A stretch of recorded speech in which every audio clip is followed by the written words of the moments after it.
Are you struggling to get promoted? Or maybe you're just thinking about getting into management? But do you know what it takes to get there? In today's video, I'll be sharing 4 strategies I've personally used from being a systems engineer to a manager many years ago. And I did it in just a short span of 2 years. So let's get started. What do I mean by understanding your organization? Let me double click on this. Every technical organization is different. Difference in reporting structures, difference in span of control, and maybe just simply different from what they value as important for an organization. Understanding this allows you to plan and strategize the quickest path for you to succeed. For example, in my first systems engineering manager role, I was part of an 8-man team. It was a relatively flat organization where the 8 systems engineers reports to me and myself into the sales leader. The sales leader has expectations of systems engineers being his extended sales team.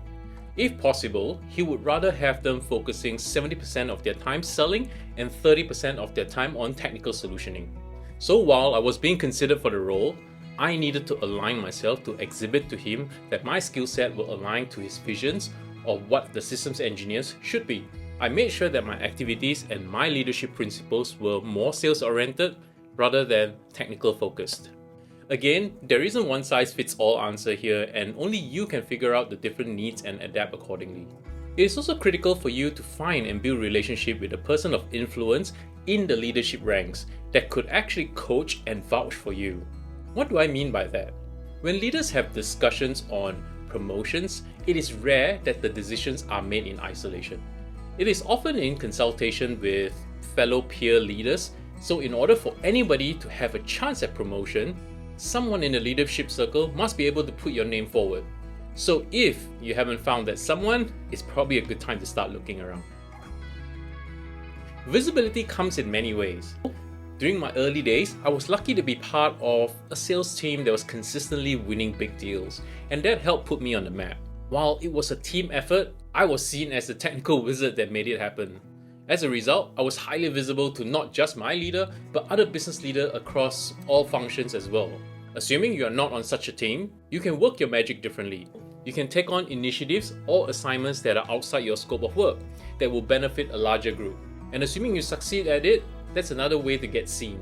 Visibility can also be as simple as speaking out or being vocal in discussions, or voicing our opinions. Many a time, we are afraid to voice out because we fear that we might look silly or others might think our ideas may not be good enough. If you have something to say, contribute. But I'll caveat this. Don't be vocal for the sake of being vocal.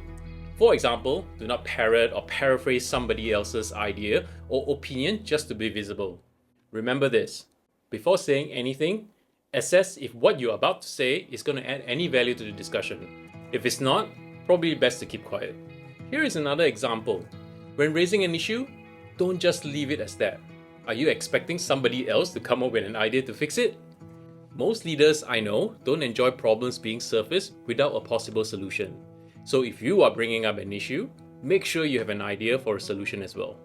Before I get into my next point, if you are new to systems engineering or looking to level up your game, don't forget to check out some of our useful nuggets of information I have put up in the playlist here. If there's anything that you think would be useful on the list, feel free to leave me a comment. If you want to get into a leadership role, you need to find opportunities to pursue. The obvious opportunities are the one you want as your end goal, but oftentimes there might already be a systems engineer leader in place. So you might need to start exploring other avenues to start building your resume or credibility. A good place to start is what I would define as non-formal opportunities. A good example for this would be, say, to lead a strategic initiative to build a go-to-market strategy for a new solution. A project of that nature will often include cross-business unit collaborations, interaction with various stakeholders, leadership discussions, and most importantly, have measurable outcomes. It's a great sandbox to build your skills and learn, and assuming you do well, instant visibility, like what we have discussed earlier. Another low-hanging fruit that I often aim for are interim leadership roles. Assuming there is a temporary vacancy for a role within the company and they are looking for a replacement, raise your hand for those roles and volunteer for it. Interims are a great way for organizations to trial run leaders with zero commitments, so they are often easier to land. While you're in that role, try to do as best as you can to make it hard for them to not consider you as a replacement or even a potential candidate. I've seen through my years many interim leaders ending up being permanent leaders. Because, unlike new candidates, interim leaders often can hit the ground running and has zero impact to the business. It's actually seen as a great thing for HR as well, because promotions actually boost staff morale. While both these examples don't always guarantee you a leadership role, the small wins help you bank credits into your leadership experience account, putting you one step nearer to the role if it ever becomes available. Do you constantly have a lingering feeling or thought that you might not be good enough for the role? Guess what? That feeling never really goes away. Even to this day, whenever I try for a new role, there's still that occasional voice in the head that tells me that, maybe I'm not good enough. When I applied for my first systems engineering role, I was only 2 years into systems engineering. In all fairness, and in hindsight, I was actually far from being the best system engineer on the team. I had engineers who were twice my age and probably done this much longer, and on paper were much stronger candidates. Not to mention, I had zero leadership experience. Despite all that, I remember vividly walking up to my boss's office then to tell him I wanted to be considered for the role. The takeaway: do not overthink it. Despite all the noise and voices, be bold and ask for what you want. So since that day, I've always told aspiring leaders this advice. You don't always need to be the best systems engineer to lead system engineers. Engineering leaders require a whole different set of skills that normal engineers don't often get to experience day to day. Much like how great football managers weren't necessarily great players themselves. Always take your chances when it presents itself. Ask yourself, what is the worst that can actually happen?